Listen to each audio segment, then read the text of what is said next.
What's up, guys? Today we are talking about all things fake grass, astroturf, artificial turf, call it what you may.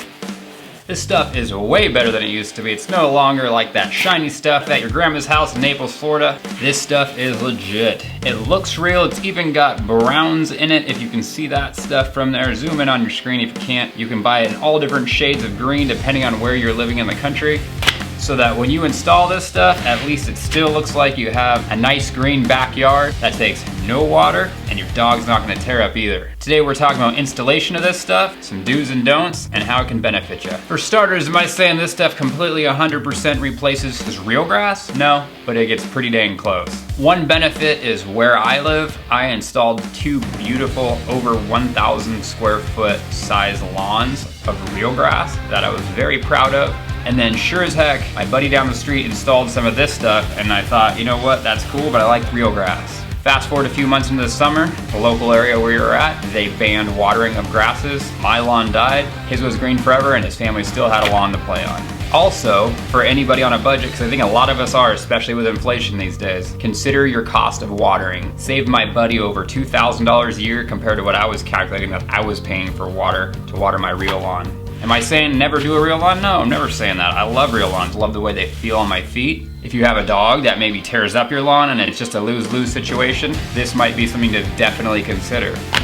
Maybe you have a very tiny lawn and you know that mowing that little lawn is just a waste of your time. Artificial turf, way to go.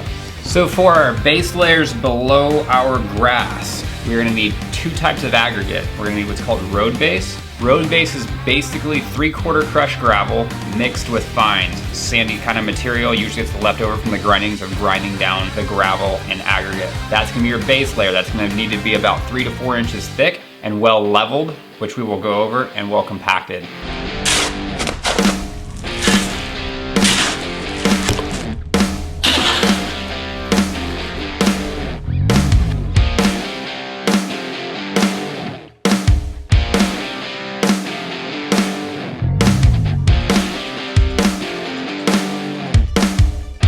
When we're spreading our aggregates, we're gonna be using what's called a concrete rake. A concrete rake is basically just like a normal rake, but it's about a 2-foot wide, flat bladed rake used for spreading. You're gonna get it pretty close to level this way, but once that's done, ultimately you're gonna need to finish spreading by using a 2x4 that hopefully spans a good portion of the distance that you're trying to cover while kneeling down, and you'll be looking for any daylight or gaps underneath the bottom of that 2x4, as you might need to sprinkle a little more decomposed granite to fill these areas, and then recompacting it.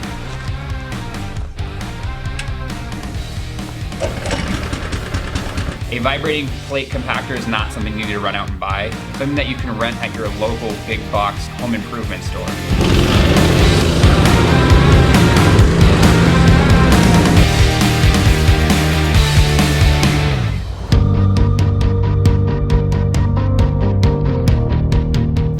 Your second aggregate, this is the top surface. This is gonna be 1 to 2 inches thick. It's decomposed granite, also known as DG. That's gonna also have to be leveled really well, as this is your final walk surface underneath the turf, and then really well compacted with a vibrating plate compactor.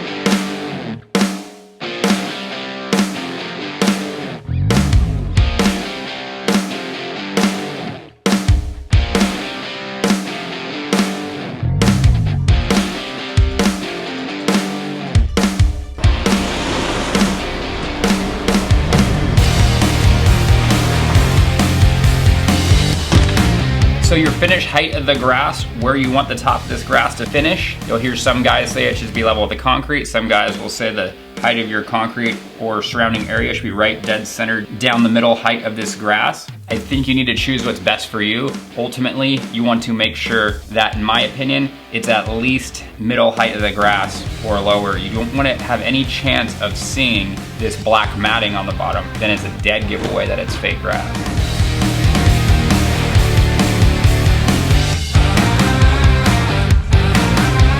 When it comes to cutting this stuff, please measure twice, cut once. I know we always hear that when it comes to woodworking and whatnot. With this stuff, you spent a good amount of money on it and you get lazy on your measuring and your cutting. Now you're gonna have an ugly seam over here up against a wall or up against your mow strip, and it'll be a dead giveaway of having not done quality work, and also a waste of your investment.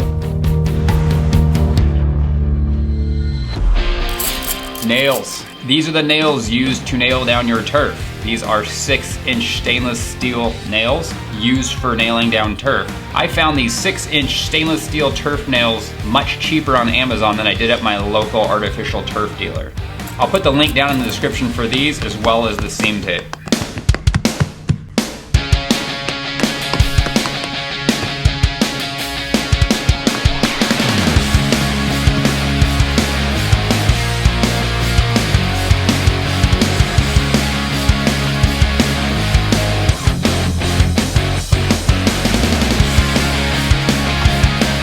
So we're talking seam tape. Seam tape.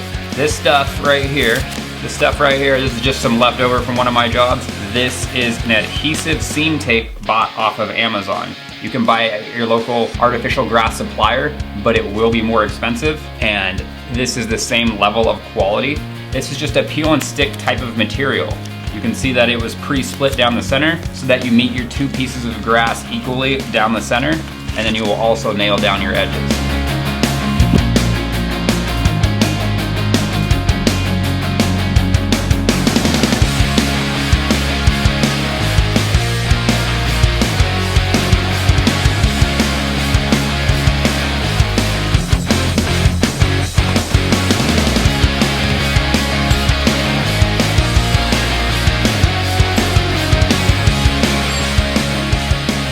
So as we can see, when your turf comes off of a roll, it's actually on a cardboard roll from the factory. So it comes rolled up like this.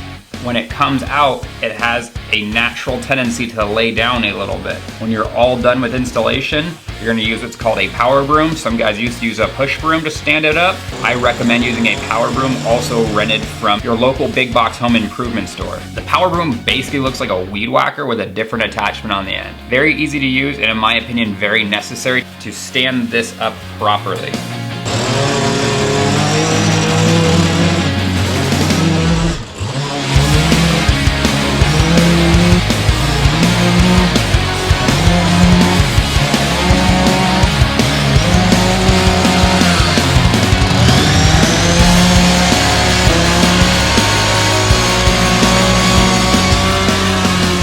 After installation, you need to use what they call infill or sand infill. You're going to be sprinkling and spreading sand that will help this to stand up, as well as it will create a more natural feel on the feet. Generally, you're gonna be looking around 1 to 2 pounds per square foot of turf is what your measurement will be on how much sand you need to buy.